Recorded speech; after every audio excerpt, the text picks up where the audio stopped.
Welcome to Indian kitchen secret. మనం ప్రతి వంటకాన్ని కథ రూపంలో చెప్పుకుందాం అనుకున్నాం కదా. అయితే ఇప్పుడు మనం చేయబోయే వంటకం పేరు ఎగ్ ఫ్రైడ్ రైస్. అది ఎలా పుట్టింది, ఎక్కడి నుండి వచ్చిందో తెలుసుకుందాం. చైనాలోని సుయి రాజ్యవంశం వారు 589 618 ఏడీ సమయంలో మొదటిగా అభివృద్ధి చేయడం అయినది. ఇప్పుడు తూర్పాసియా, ఆగ్నేయాసియా మరియు కొన్ని దక్షిణ ఆసియా వంటకాలలో ఒక ప్రసిద్ధి భాగం. మిగిలిన అన్నంతో ఎగ్ ఫ్రైడ్ రైస్ చేస్తారనుకుంటారు, కానీ తాజాగా వండుకున్న అన్నంతో కూడా చేయవచ్చు. ఇప్పుడు ఎలా చేయాలో చూద్దాం రండి. ప్యాన్లో ఆయిల్ వేసుకోవాలి. ఆయిల్ హీట్ అయ్యాక బీట్ చేసిన ఎగ్ని వేసుకోవాలి.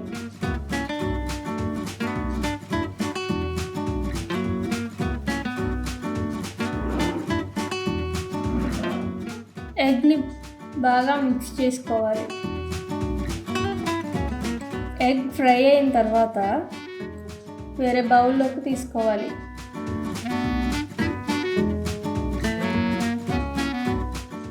అదే ప్యాన్లో ఆయిల్ వేసి పచ్చిమిర్చి వేయాలి. బాగా ఫ్రై చేసుకోవాలి. బాగా ఫ్రై అయిన తర్వాత ఆనియన్స్ వేసుకోవాలి. ఆనియన్స్ వేసుకుని మొత్తం ఒక్కసారిగా కలుపుకోవాలి. కలుపుకున్న తర్వాత దాంట్లో బంగాళదుంపలు వేసుకోవాలి. సాల్ట్ వేసుకోవాలి. మొత్తం ఒక్కసారి మిక్స్ చేసుకోవాలి. దాని తర్వాత టమాటా ముక్కల్ని వేసుకోవాలి. టమాటా ముక్కలు వేసుకొని మొత్తం స్ప్రెడ్ అయ్యేలా చూసుకొని బాగా కలుపుకోవాలి. ఇవన్నీ మంచిగా ఫ్రై అవుతున్నాయా లేదా అనేది చూసుకోవాలి. మంచిగా ఫ్రై అయిన తర్వాత దాంట్లో కరివేపాకు వేయాలి. కరివేపాకు వేసి కలపాలి. బాగా మిక్స్ చేసుకున్న తర్వాత ఎగ్ని దాంట్లో వేయాలి.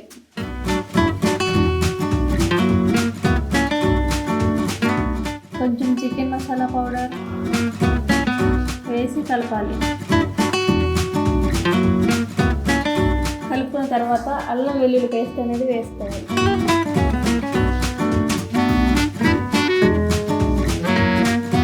అల్లం వెల్లుల్లి పేస్ట్ వేసిన తర్వాత కారం వేసుకోవాలి.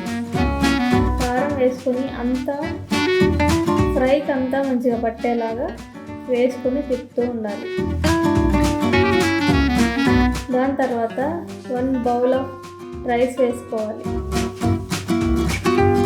రైస్ వేసుకొని ఆ ఫ్రై మొత్తం ఆ రైస్కి పట్టేలాగా దాన్ని కలుపుతూ ఉండాలి. మంచిగా కలుపుకుంటూ అది మొత్తం మిక్స్ అయిన తర్వాత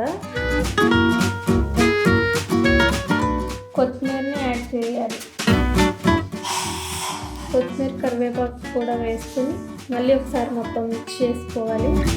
మిక్స్ చేసుకున్న తర్వాత స్టవ్ ఆఫ్ చేయాలి. స్టవ్ ఆఫ్ చేసి ఒక బౌల్ తీసుకుని దాంట్లోకి ఫ్రైడ్ రైస్ని వేసుకోవాలి. అంతే, ఎంతో రుచికరమైన tasty and healthy egg fried rice ready.